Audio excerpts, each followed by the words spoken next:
Hello, everyone. Welcome back to the Star Family Wisdom podcast. We're so glad you're here with us today. I'm Jenna Layden, the founder of Star Family Wisdom and a former global vice president for Whole Foods Market. Hello, everyone. Sinead Willihan here with Jenna, as per usual, as podcast co-host. Delighted to be here. So glad you're here with us as well. We really enjoy having you along. Yeah, Star Family Wisdom is a paradigm shifting podcast community and modern day mystery school for your spiritual and cosmic evolution. And today's episode is definitely getting pretty cosmic. We have Joan of Angels on, and we're going to get into some mysteries of the universe here with some conversation around her experiences related to ET contact, her experiences channeling angels, and how she became Joan of Angels. She was a doctor of chiropractic for many years. She is also known as Joan Hangarter, and is someone who really did not seek out this role in her current life, but she naturally evolved into it. And we talk to her all about that today. Yeah, she's really great at sort of describing colorfully, engagingly for people, because I think it's sometimes difficult for people to explain what this kind of esoteric experience is like, because unlike other guests that we have who maybe are more on the research side or the academic side, they have ease of facts and information to deliver. Joan is mostly speaking about her personal life experience and how that's led into the guidance and the counseling and the support that she provides for people now, as well as hosting a couple of radio shows, and she's written a couple of books as well. So she's somebody who's really working hard in the field. She's been around for a long time. She seems to feel like this is her time. She's coming to fruition now and is really fully embracing herself as Joan of Angels. And she also talked about how she was given that name. She didn't give it to herself because she heard it and it was given to her. Yeah. So she that journey. Mm-hmm. Well, and kind of like us, we've had these experiences where we've heard voices. I'm saying it like that, right? Because anytime someone says that, it's like, you hear voices, what? But we have this guidance that comes through, and Joan talks about like her early experiences with that and this whole process of trusting the guidance and following the voices to get her to where she is today. And I know you had some of that early on in your childhood, Sinead, like you, and I don't remember much of that at all, but you've had some of those sorts of kind of, I guess, eye-opening, experiences as a child that made you question and follow.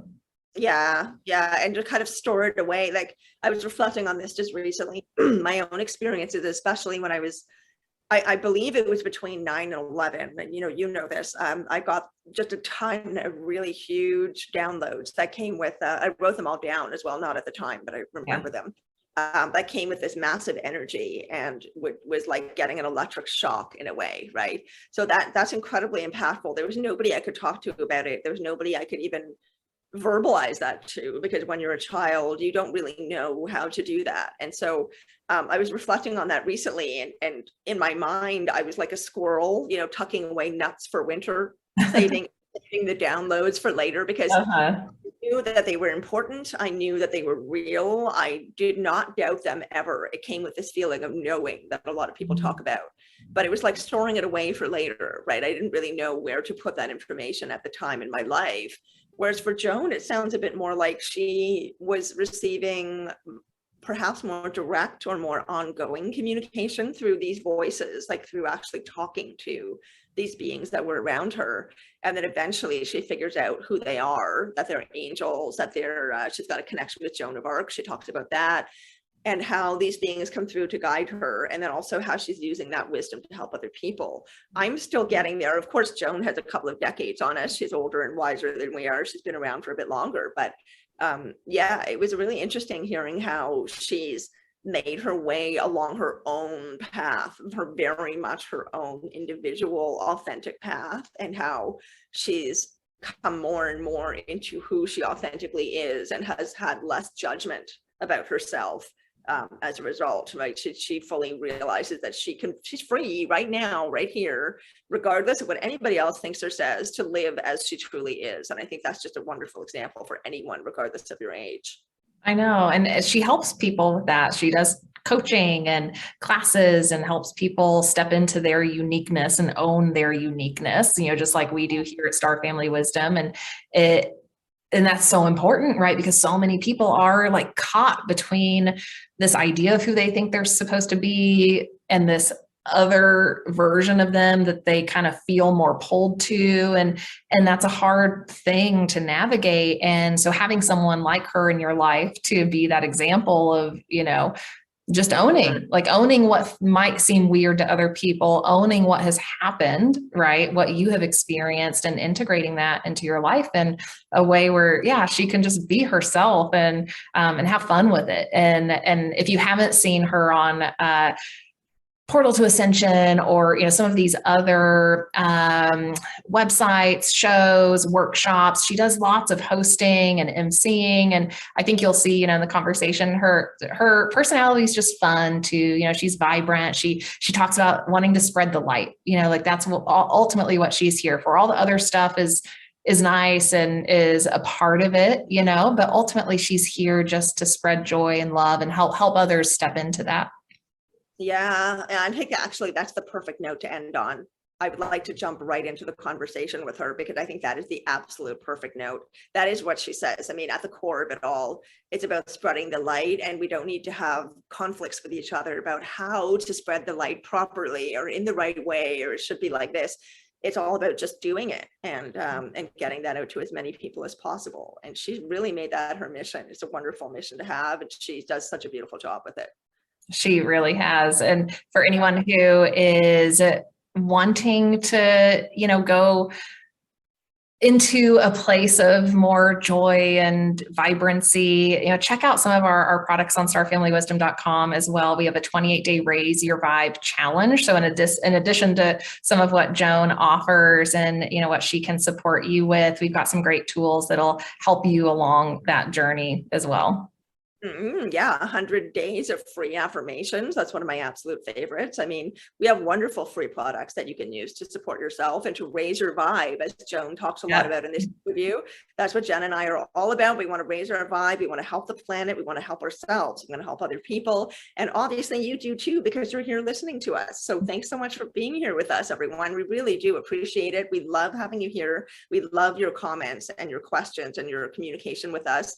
Like, subscribe, tell your friends, keep joining us, and we'll see you very soon on the other side with Joan of Angels. Welcome, everyone. We are here today with a very special guest, Joan of Angels, aka Dr. Joan Hangarter. And Joan is very special to us at Star Family Wisdom. So we're really excited to have her here and have some fun conversation about her journey and what has led her to become Joan of Angels. Joan is someone that I think of fondly as my fairy godmother, because Joan was part of my coming out party in this community, in this field, in the world of ET contact. And I just really appreciate Joan being part of my journey. And we've all been connecting through so many fun events and workshops and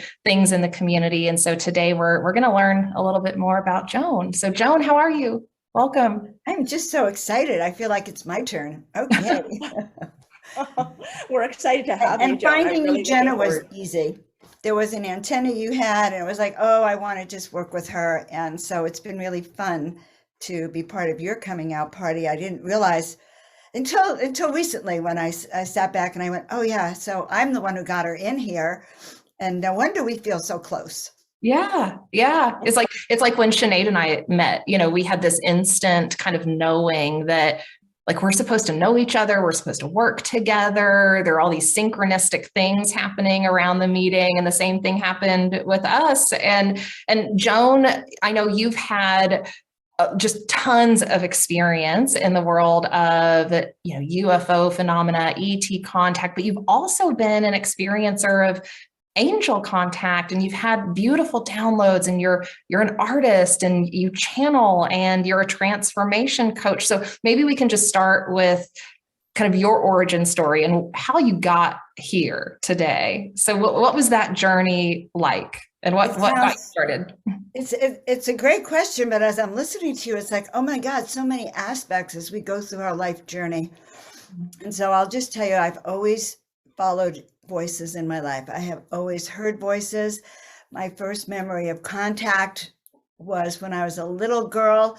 And in that, I was carrying around a stone marble statue. It was a repeating dream. And years later, I had hypnosis with Yvonne Smith. And it turned out that I was being abducted. You know how they screenshot. So my whole life, I've had a certain amount of contact, and also saw angels as a little girl also. And so many instances of my life were preceded by hearing a voice that said, like, go to chiropractic school, move into this ashram, move to LA. So whatever, but I've always listened. So that's the overriding theme. I became a chiropractor because I heard a voice in a seminar that said, go to chiropractic school. And the next day I got a check from my grandfather's estate for the tuition of chiropractic school. So voice confirmation. So I've always led that way. So yeah, I became a healer, but I was also very much of an intuitive. And so that led me to really know that I'm here to heal and inspire, having had a vision younger. So I feel so fortunate that I'm connected. But we're here. Oh yeah. So I followed it. I followed it to studying about UFOs and ETs. I ended up researching crash sites in Arizona, having tremendous amount of contact then. And then in 2013, a turning point where I heard these voices say paint 33 angels in 30 days. And then I opened up my channeling abilities, my abilities to really hear and translate. And so that is what I've been doing. They told me to paint 33 angels, the angel realms one, and I paint ETs too, but they all want to be seen by humanity. So I'm a conduit. I'm a conduit of energy. I'm a conduit of healing. I do my Miracle Mondays on healing your body, mind, and spirit. So, it all is encircled, if that helps. Yeah. I'm curious, Joan, like, what is you said that when you were a little girl, you started hearing voices and you've always listened to them, which first of all is amazing because so many of us have these opportunities and don't know how to listen to them that early in life or how to consistently listen through life. So first of all, I just want to recognize that you did that, which is quite, it seems like such a small thing, but it isn't at all, right? It helps you evolve so much.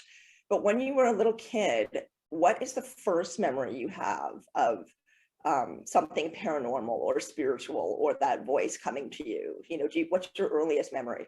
So I always knew there was something special about me. I always knew I was here to do something very big, just, my entire life. But my earliest memory was of seeing angels. So I used to lay in my bed and there was some kind of painting, at the foot of my bed. And I didn't see well. I had very bad vision from very young. But as I would look at the painting half awake, half asleep, the painting would be alive. And so I would find myself inside the painting, walking on these hills, and these beautiful beings would talk to me. But I wasn't conscious of what was happening. I only knew that I would try to make it happen and it wouldn't happen. But once in a blue moon, it would happen. And it would happen with my comforter. I would stare at my comforter when I was sick, and suddenly there were beings. I was in it. So that was really special. Amazing. Yeah. Did you ever have any fear around that? Or was it more just like this curiosity and this, wow, look at my world? Like, what was, I guess, the underlying like feeling or emotion around That's a great question, because I always was hoping to have more of that, and I'd lie in bed and I'd squint my eyes and try to make it happen. But I was terrified of the dark. I was terrified to be left alone. When Whitley Strieber's book came out in the mid-'80s, I was one of the first people to order my copy. I thought the whole world, when I saw that gray on the cover of that book, I thought the whole world was going to buy that book. It was like, oh my God. And I read a paragraph in there towards the end that says, well, if you're reading the book, most likely. And I was terrified reading his book. Mm-hmm. And so I realized then that I had had many abduction experiences. I have been frozen in terror. I remember that a lot.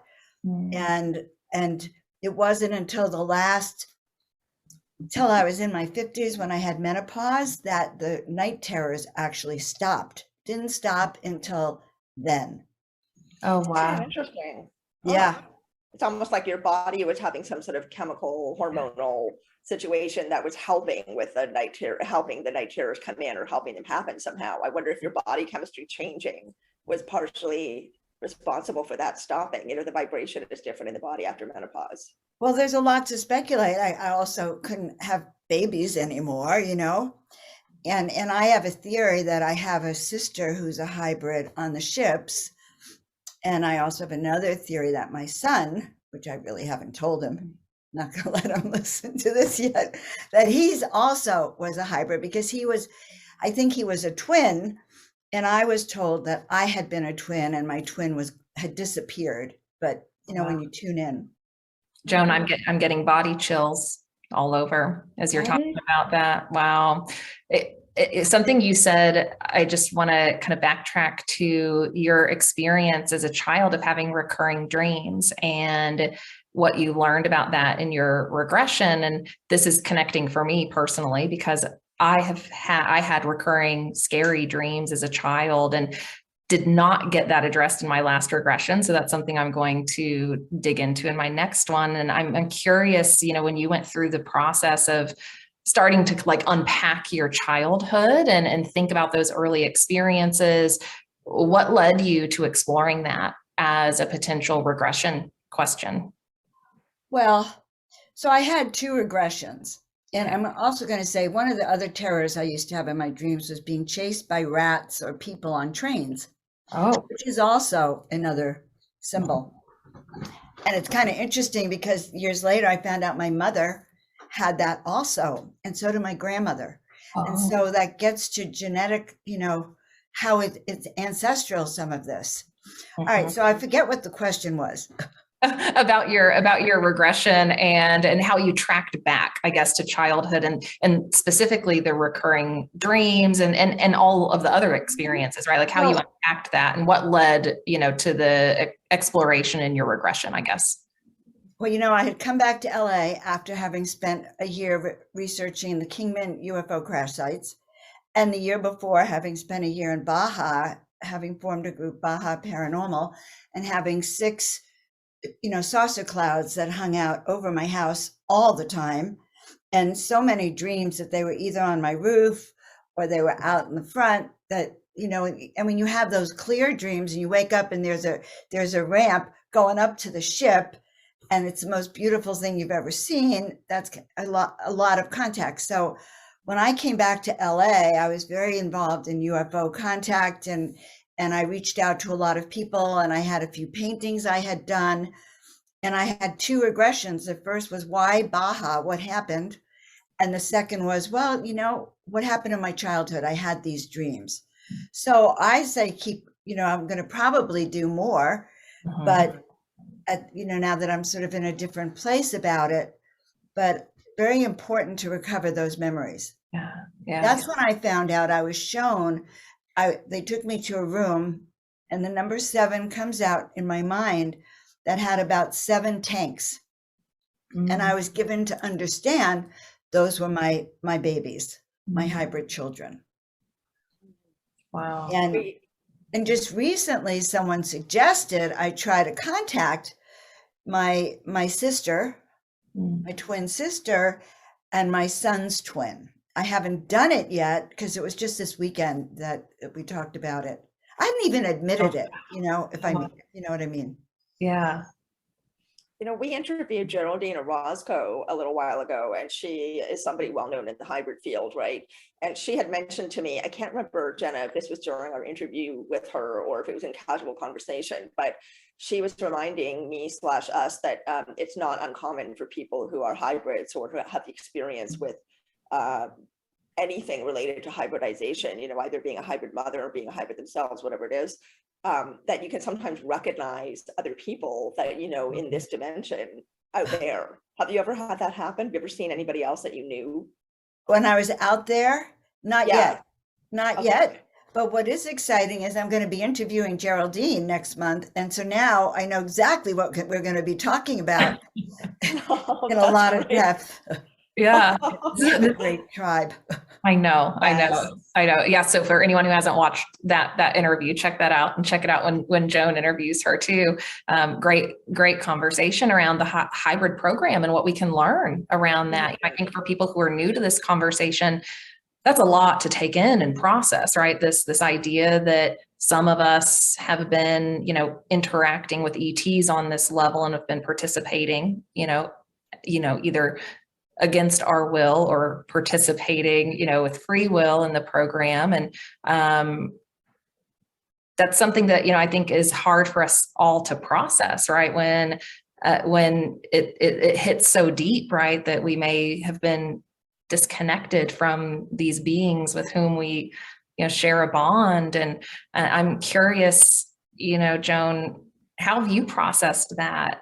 You seem like you're open, and you've integrated this information in a way that's helped you be who you are now. But has that been a hard process going through that? What's that been like?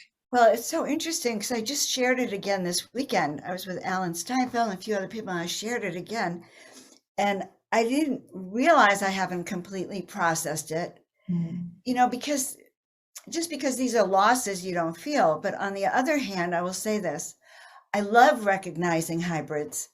It's so easy to recognize them. There's an energy I know, and I embrace. Tell you the truth, the moment I realized I was extraterrestrial, angelic, ascended master, all in one being form, I was really excited.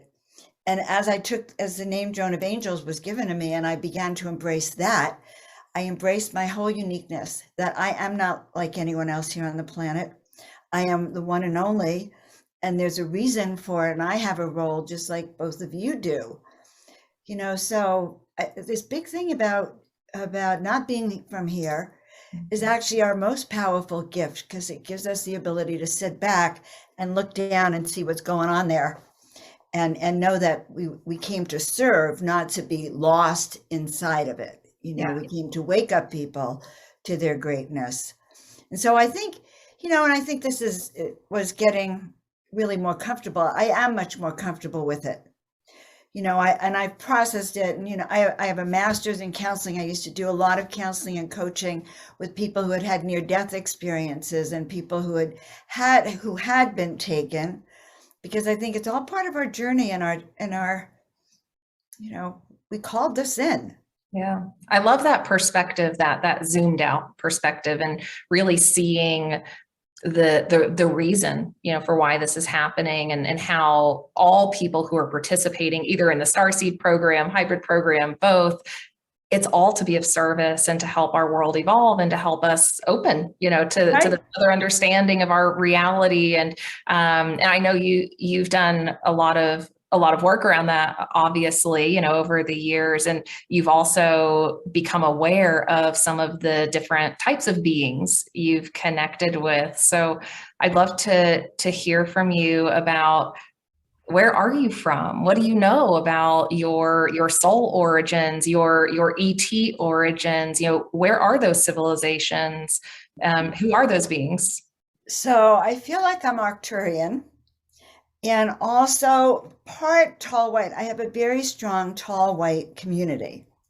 And in 2013, when I went to Neil Gaur's very first live Portal to Ascension conference, I had a dream the night before where all night long these beings surrounded me. They look like the tall whites. And when I walked into his conference the next day, there was a table Cynthia Crawford. She did these ET sculptures, and there was those beings that had been with me the night before.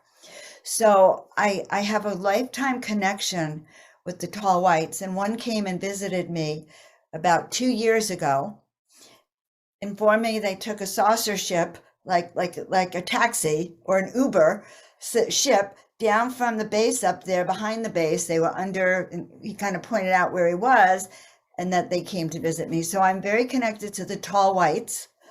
He's an ambassador. He lives, and I have a statue of him, and sometimes he will download tremendous amount of information. I'm not tall white, but I'm very much enmeshed in that community. And I've actually seen him with his wife and 2 kids. There's that. But I feel like my essence is Arcturian. It comes from the wisdom of the elders. I also am connected to the Anunnaki gods. I remember that, the grandmother, Anu's mother, the grandmother, Tiamat. So I kind of remember these connections. Joan, I want to ask you something as well, because you're talking about your origins in one kind of way, right? Like we all have our galactic interstellar origins, and then we have our human origins here on Earth. And you were talking about as part of your humanness here on Earth, how you've had to work towards owning your uniqueness, more and more through your life. And I think that's something that many people, if not everyone, can relate to, on some level, because here we are living in this pretty restrictive situation, matrix, whatever you want to call it, where we are supposed to behave a certain way, we're supposed to look a certain way, we're supposed to do certain things. And a lot of us, especially at this time on Earth, right, where there's so much pivotal transformational change happening, it seems to be rising more to an obvious level for many of us, that we all are unique in our own ways, first of all, which we always knew, but now we're unique in a way that is much more expansive than we thought about before, because the reality of interstellar communication and connection with Earth is becoming more and more so. So I'm curious about how you have made your way through life with that feeling of being this unique person, different from other people, not quite sure where you're going to fit in your life, and then coming into that more and more over the years. What has that been like for you? Because I think most people would say, it's really stressful, it's difficult, you feel like you don't fit in anywhere, but there's also skills and abilities and kind of intuition that can come from that experience as well. So I'm curious what it's been like for you. It's a great question. Really good question. So, I've integrated, I've had a lot of lifetime to integrate this. And for me, becoming a leader has been the hardest thing, even though my whole destiny is to be a leader. I was very shy. I hid in a closet most of my life. As a kid, it was the safest place. And literally sometimes to come out, I literally have to open the closet door and remind myself I'm here to lead. Can't lead from the closet. And sometimes Archangel Michael is in the hallway saying, you can't shut off you have to go out there. And to anchor that in, a few years ago, I had a palm reader. It was in 2015. He said, oh yeah, you were supposed to be famous, right? And my stomach sank. And I said, well, yeah, right. He says, well, you missed it. You blew it. And then he said, so now my heart is sinking. It's 120 out and I'm like about to faint. And then he said, well, don't worry, dear, it'll come back, but not quite the same. And that was one of the hardest things for me, Jenna, just so you know, and Sinead, because, oh my God, to miss it. And I knew exactly what he was talking about, exactly, because I had been prophesized since I was 30 that I was here to heal and inspire on big stages and massive numbers of people. But because of my own shyness and fear, I managed to deconstruct I'm telling you this for your audience to get it. I wasn't ready. It would have meant like standing up and really being seen. So I had to experience lost everything twice because I was afraid. In fact, I used to have a joke when I went to speak. It was like, I lost everything before it was fashionable. It was but when I heard that, when I was named Joan of Angels, I'll never forget going to LA with my daughter, meeting her there. And I was really confused. I will say I was kind of confused. I didn't know how to introduce myself to people. So we're in a shop and I decided to introduce myself as Joan of Angels, and my daughter, holy moly, she's elbowing me and she's going like this, Mom. And then after, do you have to lead with that? Couldn't you be normal for a while? Oh, So couldn't you go with Dr. Joan Hangarter till they like knew you, Mom? So I'm sharing this with you because there is a lot to be said about claiming that power that goes through you. When you start to know you're speaking with authority, when you're speaking with the voice of source coming through you, there's a place where you have to surrender. mm-hmm. So I'm in that state, Jenna, that about 2020, summer 2020, when I was thinking, oh, I'm the only Joan of Angels on the planet. Isn't that great? They sent me another message. It's the same message for everyone, but it's like, well, Joan, to claim that name, you know, you were given that name for a mission, a reason. And if you don't choose to claim it, then we'll give it to someone else, that mission, you know? You see? So that's why we say yes, you know, so it woke me up.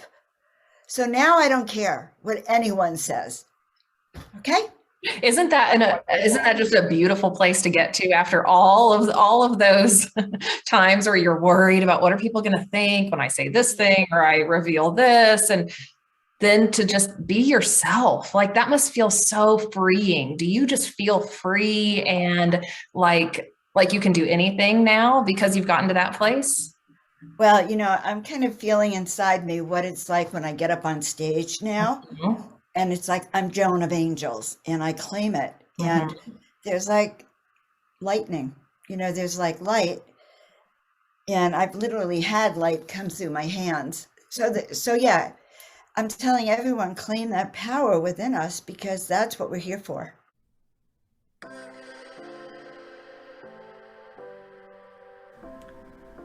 At Star Family Wisdom, we're here to support your cosmic evolution. And if you want to connect with angels on your own at home, we've got you covered. In our Spiritual Protection and Cleanse course, we help you connect with your guides and your angels, accessing that higher dimensional support system that is always there for you. They want to connect with you and help you, but you have to intentionally connect and slow down. And in the Spiritual Protection and Cleanse course, you'll get a meditation to help you connect with your non-physical team. And you'll be able to download our Archangel Guide, which tells you all about the Archangels, who they are, and how they can support you. So follow the link in the show notes to learn more about the course and start connecting with your angel team today.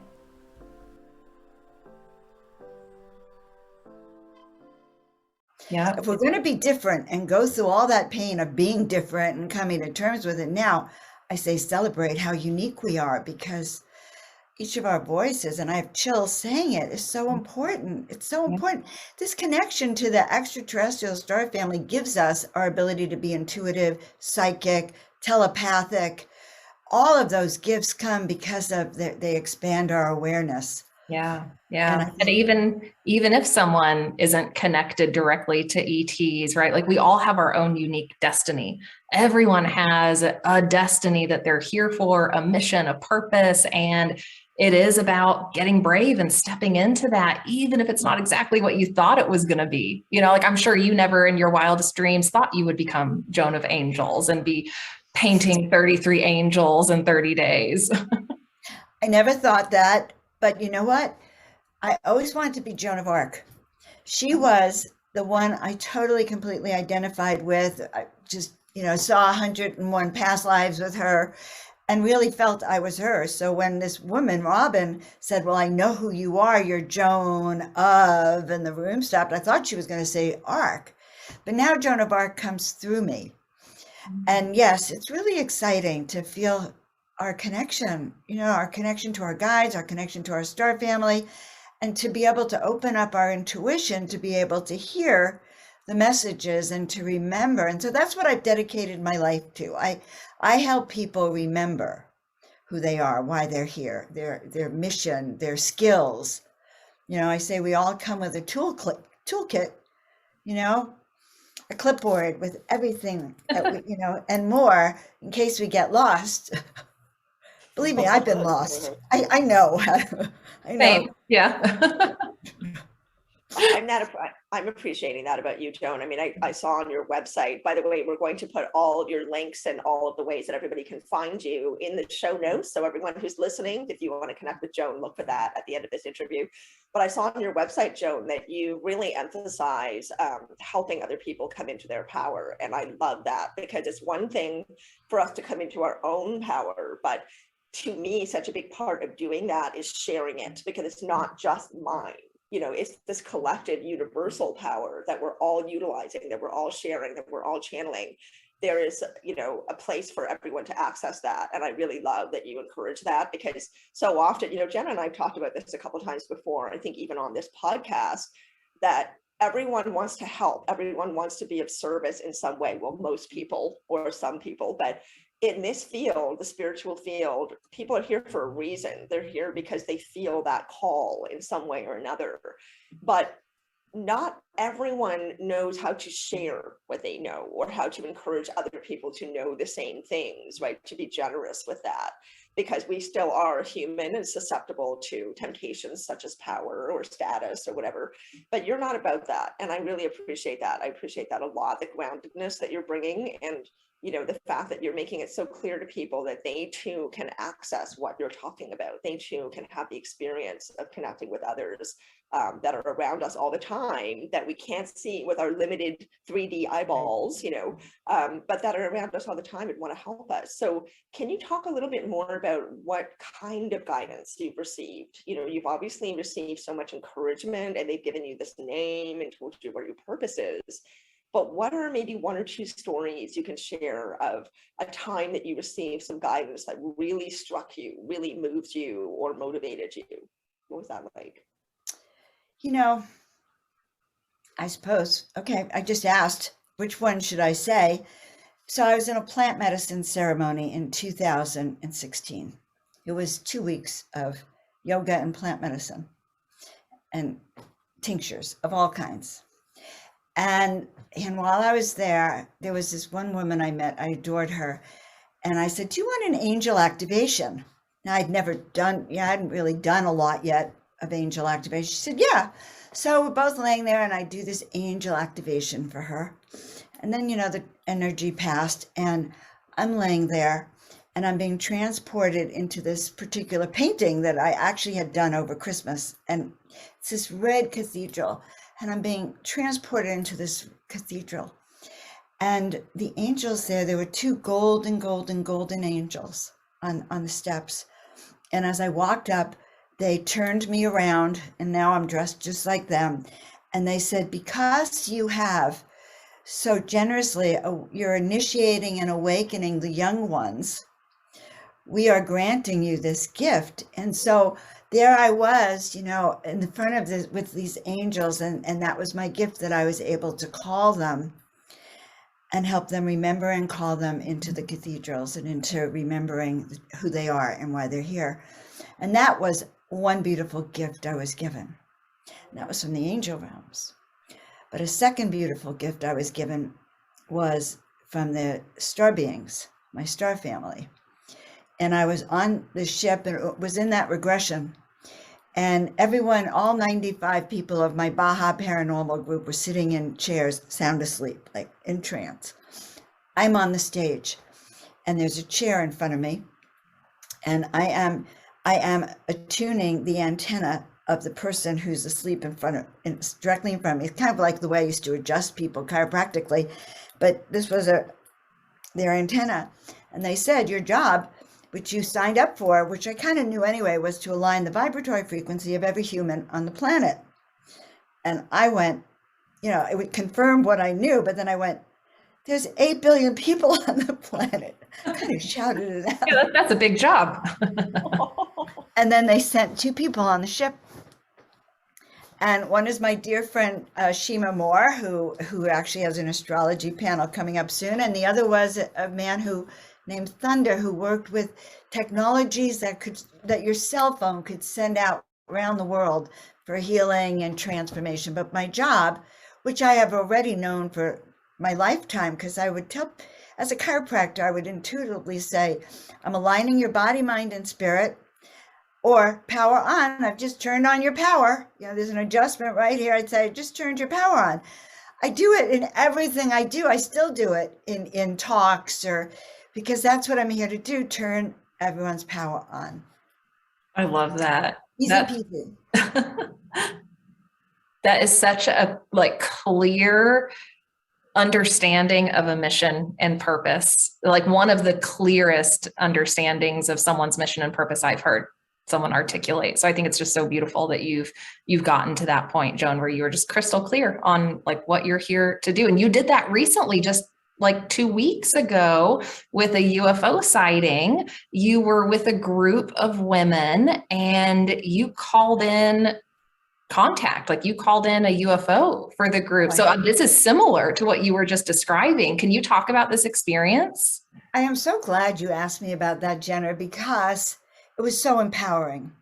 So I do workshops and events, calling all angels. I think there's one on my website even, where people can experience the presence of the angels, So I already, if they said, can you call on the angels, I would have been very confident, Anyway, it was a party, and I want to be upfront about it. It was not a spiritual meditation, high frequency you and I might be at, or even what happened when there was that CE5 event when I was in Sedona, and we call them in, we meditate, we pray, we chant, whatever. No, it wasn't anything like that.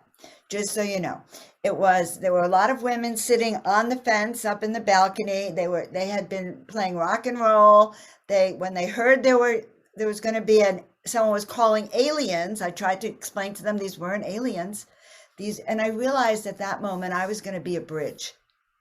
So I just got over my fear. She said, can you call in aliens? And I said, these are not aliens. These are our star family. She said, well, can you call them, whatever they're called? And I said, yes. And I had a certainty that, well, okay. And so I went out to the center of the field, asked for the music to be turned off. We had an audience kind of watching on the balcony. And exactly 12 women showed up in a circle around me. And that was a very significant number. And I began to, and I didn't know, I just did it. This is what I'm going to say. The bravest way is to just do it. Don't question. You just don't question. And I did a process I do every week with my group on Miracle Monday on my show. I put my roots. So they told me very clearly that what I had to do is raise our vibration to the vibration of the star beings. So that would involve literally having them out of their body and their vibration as high as it could be, as quickly as it could be, because who knew how long I had their attention, okay?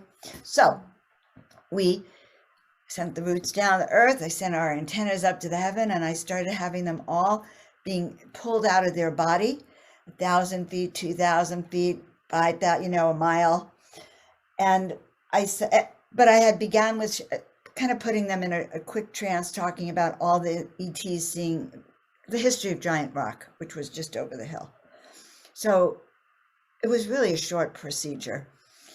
And then the next thing I know is I hear a voice that says, look up.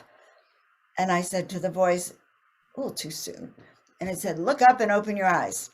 And so I shouted out, look up, open your eyes. And we all looked up together. So thank God I didn't question more than once. We all looked up together, and it came right out of that mountain where I think the tall whites live, because I could feel them the whole time. I feel called to that area. My being sings there. So it came right out of the mountain. And at first I thought it was a shooting star. But then as it got to right here, above us right here, it was a couple of 1,000 feet maybe, as if you were seeing an airplane that had taken off. It slowed down, kind of, vibrated. And then someone said there were gold sparks, and then it shot off. And it was really phenomenal. Wow. It was, and I feel, first of all, I experienced a DNA activation. They upgraded probably several of the women who said yes, especially the women who participated. it upgraded them as far as they could go to the next level of consciousness, of wanting more, wanting to know what happened. And so it was really good because, we talk about calling ETs, but it's usually with our own tribe of people who understand. You're talking about Stephen Greer, you're talking about protocols, no, these people wanted to see aliens. So it was an amazing experience. It bridged a gap. And now they know that it's possible, it is possible. And now I know that which I do was really able to connect. It was a confirmation for me as well. Wow. That's pretty cool that happened outside of like a formal, CE5 type of event, that you were able to make that happen, to connect and get this sighting to happen. And it just rings so true to me that this was meant to happen for people who haven't had any sort of contact experience, for people who are ready to wake up, for people who are ready to accept and acknowledge that this is a truth of our reality. And it's almost like you're being put in this position as a guide, right? To like help people wake up to that and be okay with it. Is that kind of how you felt about that whole scenario? Oh, yeah. And they wanted to know, can we have more teachings with you? One woman followed me around the whole time. I'd never had a groupie before. And, it was really empowering. It was empowering for everyone there. They all want to know more. And I think that kind of experience for the general public was really good, and also to get over the fear. The lights were beautiful. They felt good. And, our job is just to be a bridge.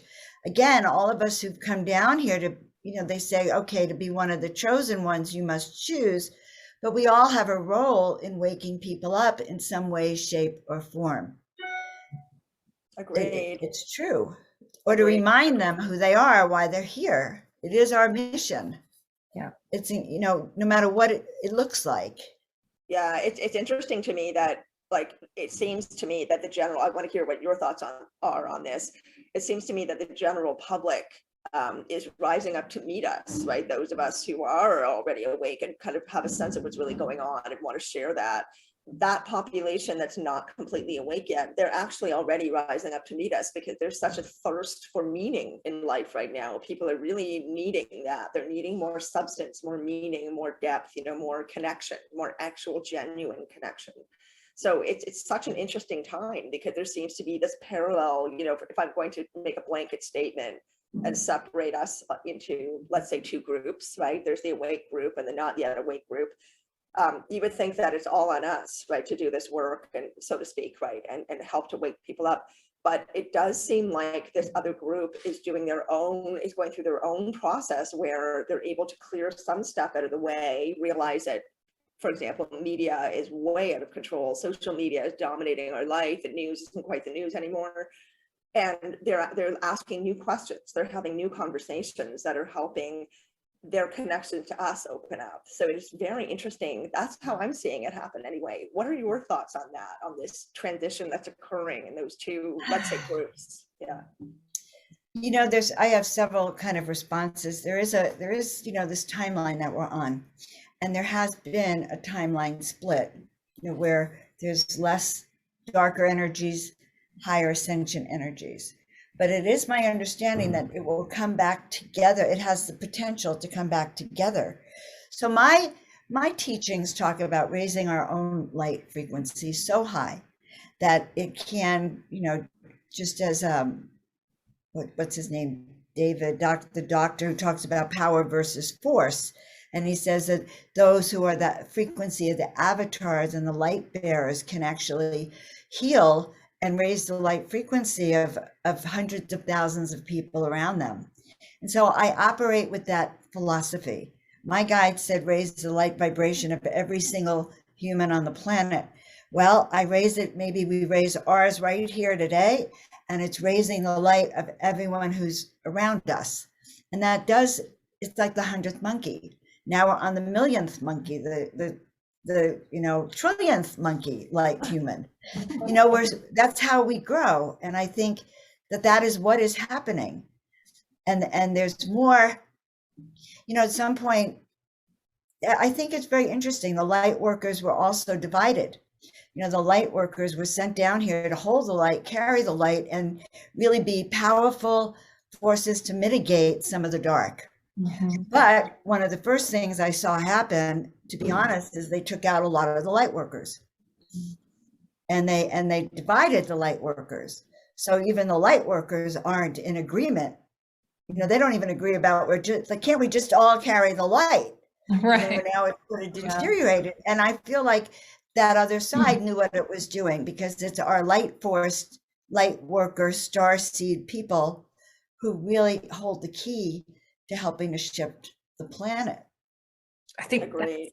that's such a good reminder for us all that, you know, while we're at this point in our Earth history and this kind of nadir point almost of our, you know, 26,000 year cycle that occurs on this planet, we're at a point that's really intensely polarized. And that is kind of natural for just where we're at in our evolution. But we all don't want to fall into that, right? We don't want to fall into, you know, being so polarized against each other that we can't come together for the common good, because that's what it's all about, right? Like you said, Joan, it's about raising the vibration and coming together to create more harmony and create a better world for everyone. And we can't do that when we're over here, you know, on two opposite ends of the spectrum. So yeah, I think that's a beautiful message, you know, for us all to sit with and remember that when we have those differences, it's about how do we work together to resolve them.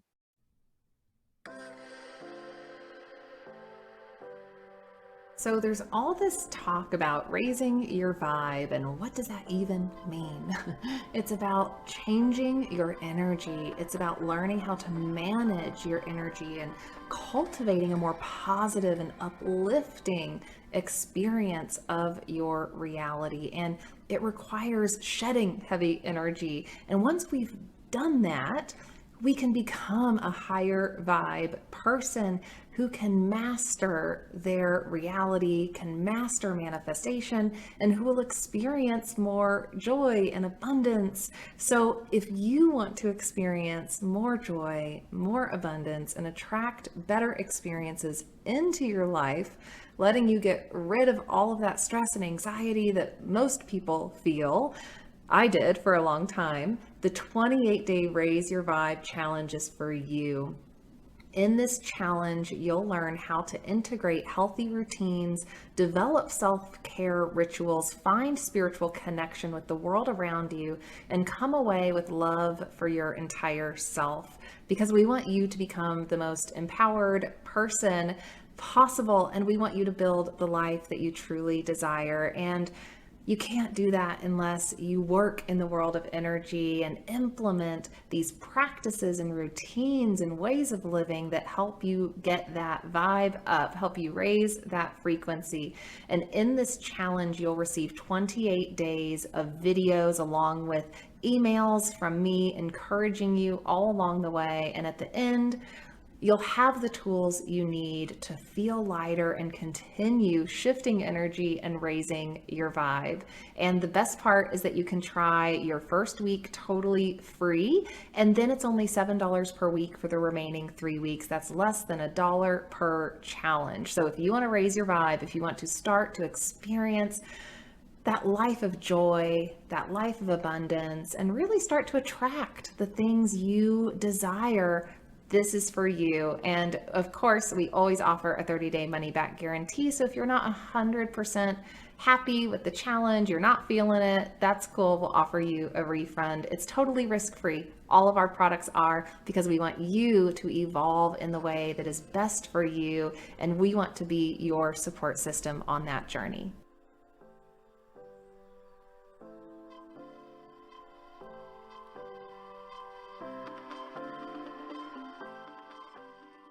Yeah, and really so many of the details are just totally irrelevant, right? It's what you said, Joan. Why can't we all just agree to spread the light? It doesn't really matter, you know, which way is the right way to spread the light. It's all about what's coming from your heart and what's coming from your soul. It's not that difficult to tap into that just essence. And well, it is difficult sometimes depending on where you're at. but to realize that there's a seed that's planted in all of us that is here to be shared, and that seed is love and kindness, wisdom, all these higher vibrational ways of thinking and being that we're trying to get to. And I want to bring it back to you again with regard to fear, because you just touched on it, just mentioned the word fear a few minutes ago, and Jenna had brought that up earlier in the conversation. But I'm curious, in your role as a guide and as someone who's really trying to help other people around you, how do you tell people, this is how you can move through your fear, this is how you can let go of it, this is how you can transform it? What kind of advice do you give people about fear? Because it is such a state of being right now, and always on this planet, it seems. When you can see things from the bigger picture, you see the movie you created, the whole story, it's easier to move through a lot of things. So my standard really in a lot of my coaching and my readings and stuff, I like to bring people with me. Sometimes I'm sitting in a mountaintop, almost at the top, there's a cute little cave. I've made it very beautiful. And we have our tea over here, and we could see the whole spectrum down below. And I see it as a beautiful path, but there's a road jam here. And that road jam could be your fears. It could be your argumentative state. It could be your lack of knowing or your health, whatever your log jam is. We get to see it from up above. We get to look at all the good things it brings you, even if it looked like it was, like, oh, I'm teaching this class, and one of the women is blind. And she said, my blindness got me to say no to a lot of things, it got me to opt out. It got me to, it protected me. So we get to sit here and go, okay, what is your fear protecting? And we could see it, we can break it down, because, fear, what is fear except an illusion? And it's also excitement turned inside out. It's a whole lot of things. Mm-hmm. But once you can see the big picture, that fear is perfect to stop you, and it's stopping you from usually doing the biggest thing you ever have thought of in your life. It becomes easier to dissolve the fear once you get that. Mm-hmm. So sitting up in my little mountaintop helps. I'm sure it does. Do you give people even small things to do, that they do independently outside of guidance with you or outside of sessions with you, well, in daily life? A lot of things we do talk about in daily life, but a lot of things get down to how do you maintain your frequency? How do you start to use discernment and eliminate those things that are keeping you in fear, or those people who are talking at you? How do you recognize? I call them miracle busters or miracle buddies. How do you recognize them? So, or, a process that I've been doing in my class, what is your life purpose?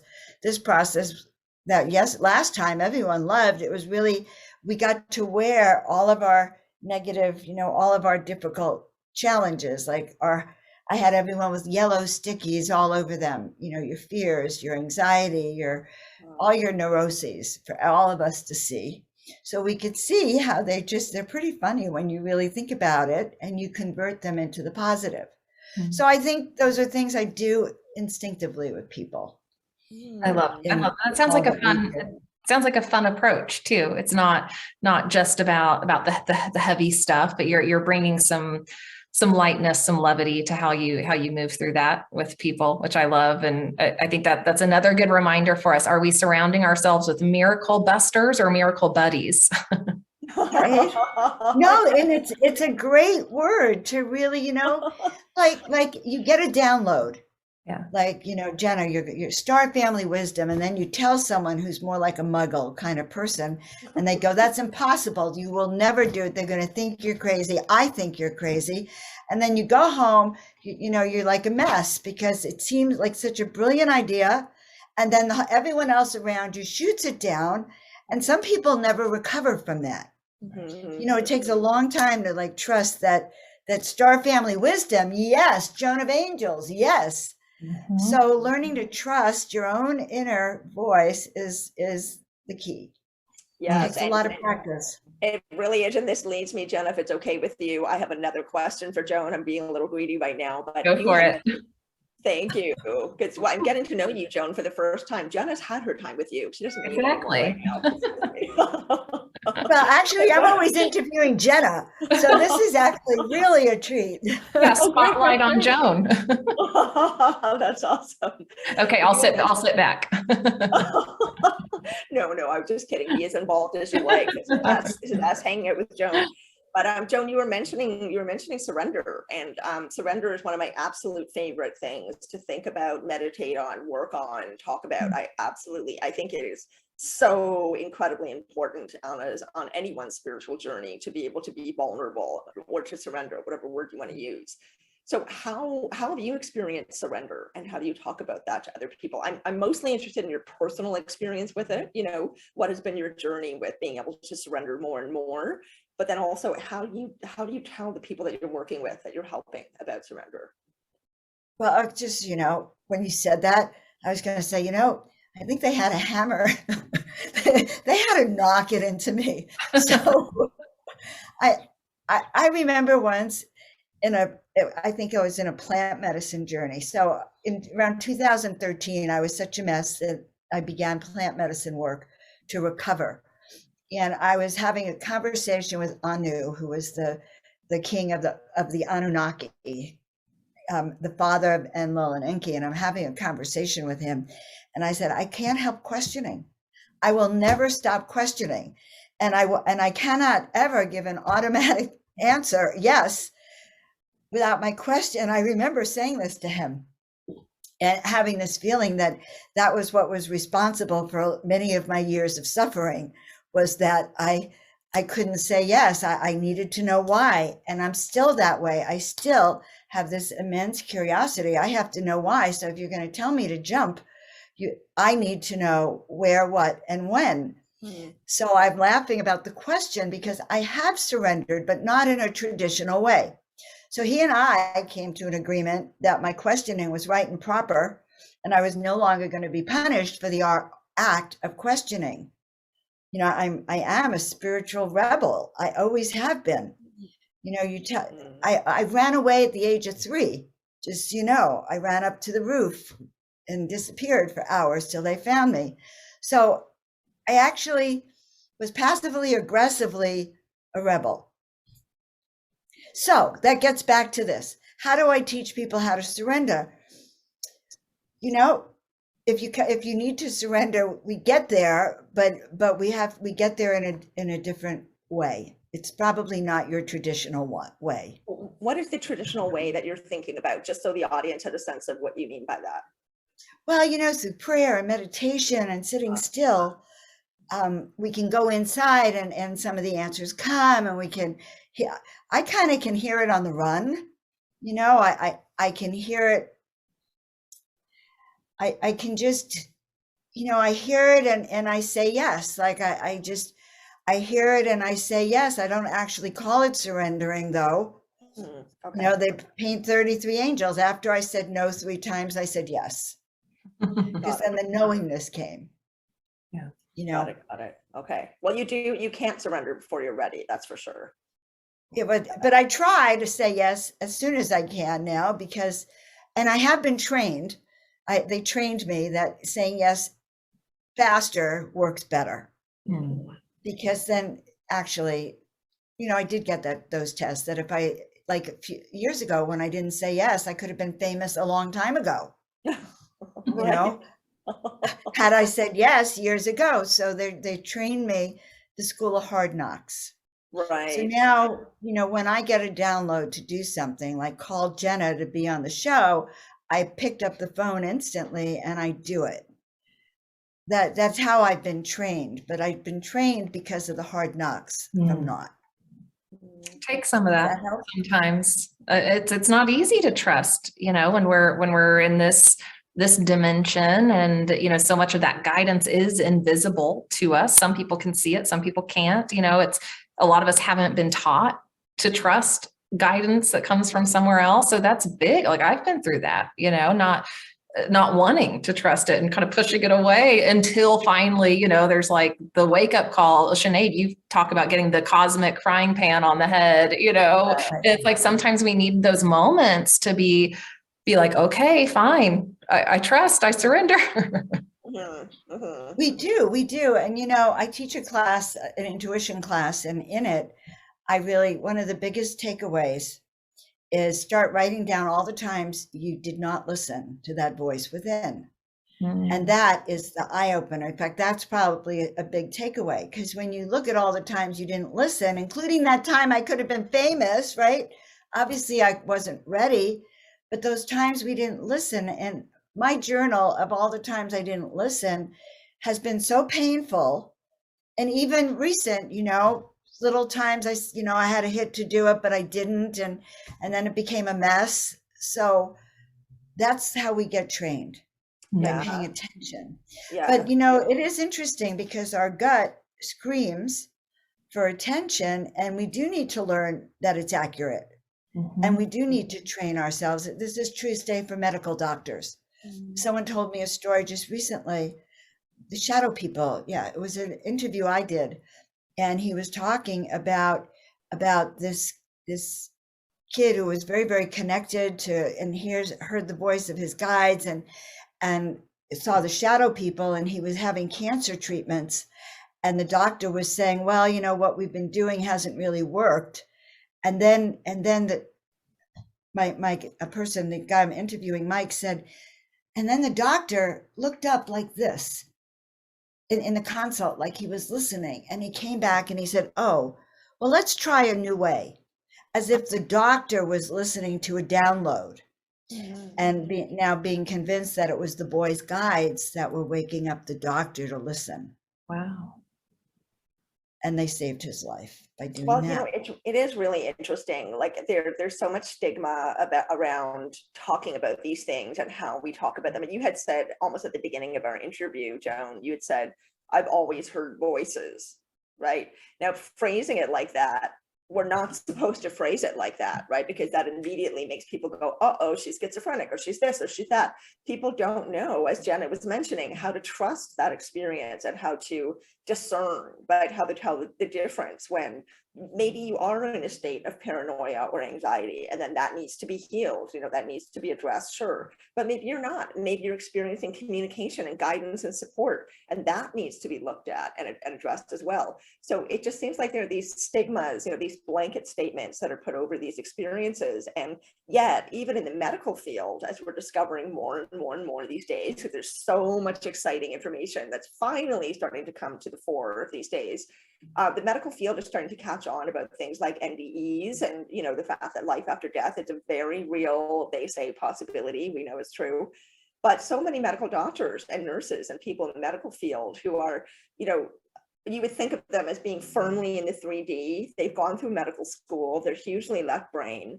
But there's so many unusual experiences that occur in hospitals that are witnessed by medical people who then are not able to talk about it. Right? It's unprofessional. It makes them look kooky. They're going to lose credibility, but they have these stories and they're out there and they're documented.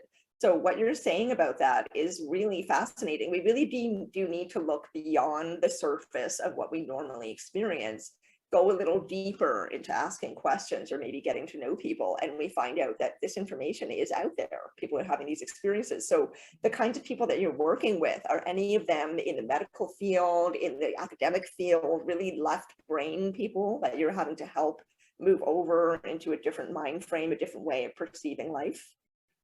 So most of my clients, have already realized something else is going on, or some of them are afraid of Joan of Angels, except for this one Marine. So actually that's not a blanket statement, because I did do an event one night here, Calling All Angels. There was one man here, he was a Marine. And he was like going, I don't even know why I'm here. And you could tell there was a little, all women, calling all angels. And he's sitting there, and at the end of the night, turned out that he relived an experience in the war, in Vietnam War, where everyone in his troop died except for him. And he actually he said there was an angel, and he connected with that angel. And we're all in tears as he's reporting that story. So,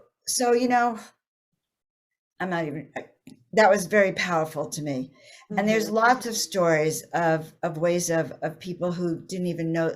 I believe everyone has been connected. Everyone has been contacted. It's a matter of actually learning to trust learning to open up the curtain, taking classes so you can learn to hear, learn to trust. And because I actually believe humanity's moved into more of this ability to hear, but our lifestyle turns it off. You know, you can be too busy to listen. You could be too hyped up on coffee to get what you're feeling, you know, or if your stomach, your gut is hurting you, that could be a message to stop what you're doing. But then again, maybe it's kind of crazy. People are running away from the messages. And so one of my messages is to people is, you know, to slow down so you can start hearing. If you don't know who you are, if you're wondering why you're here and what your purpose is, then it's time to slow down so you can start to, you know, hear, because you do know. It's just a matter of accessing it. We all have this ability. That's why they call us human, God, man. Yeah, we can all tap into our connection with source. We all are source. We've all got this connection with the higher realms, and every human can tap into their connection with guides and angels. Everyone has them. Like you said, Joan, it's just a matter of getting there. And I'm so grateful that you support people in that, because I think, you know, like what Sinead was saying around how there's so many of these experiences happening out there that people just don't talk about because they're afraid of being called crazy or it looks unprofessional or whatever it is. But we need to talk about this. We need to talk about these experiences and have these sorts of conversations and help people open up to that and shed some fear around it, because it can be a really, really beautiful part of our life experience when we tap into it. So, Joan, thank you so much for sharing yourself and your gifts and your guidance with our audience today. I want to make sure everyone knows where they can connect with you, how they can work with you, how they can find you. Like Sinead said, we'll have links in the show notes, but please share with the audience how they can get in touch with you. So you can hop on my website, www.joanofangels.com. Everything's Joan of Angels. And on my website, you can get a free ebook, How to Live Your Soulful Purpose, which is, I think, a good start. And so you can come to my website every Monday. I do Miracle Monday. You can catch it on YouTube or on Facebook. So Joan of Angels, my YouTube channel is Joan of Angels. My Telegram channel is Joan of Angels. Instagram is Joan of Angels. And I think I do it that way. And I'm the only Joan of Angels at this moment of time. So the one and only. The one and only. The one and only. And yes, we are the one and only Joan of Angels, not Joan of Arc, Joan of Angels. And so I'd love for you to connect with me and tell me that you saw me on this show. That would be lovely. We'd love to hear that too. And I help people remember. Yes. So I help you. I'm here to help you remember why you took this perilous and confusing journey down here on the planet, and how you can actually turn this into the most blissful, joy-filled experience of your life. Really doing what you came here to do just has you off the chart with bliss and happiness and joy. So that's what I like to do. And knowing how to transform struggles and challenges into more of that, the joy and the possibilities and the lessons. Thank you so much, Joan, for being with us today and sharing your wisdom. It's been such a pleasure chatting with you. Got a little greedy with my questions. So thank you, Jenna, for letting me pop in there. And thank you everyone for listening. We always really love to have you along. We're so enjoying sharing with you, our community, our listeners. We really, really appreciate your support. And by all means, reach out, let us know that you saw Joan today on our show. Any comments or questions that you have, anything you'd like to see more of, like, I'm going to do it. Subscribe. Yes, accurately 3 times. And, yes. And look us up. I try to do it. It's a bit of a tongue twister, but I'm practicing. So thank you, everyone. And thank you, Joan. Really a pleasure. Thank you so much for being here and for all the amazing work that you do.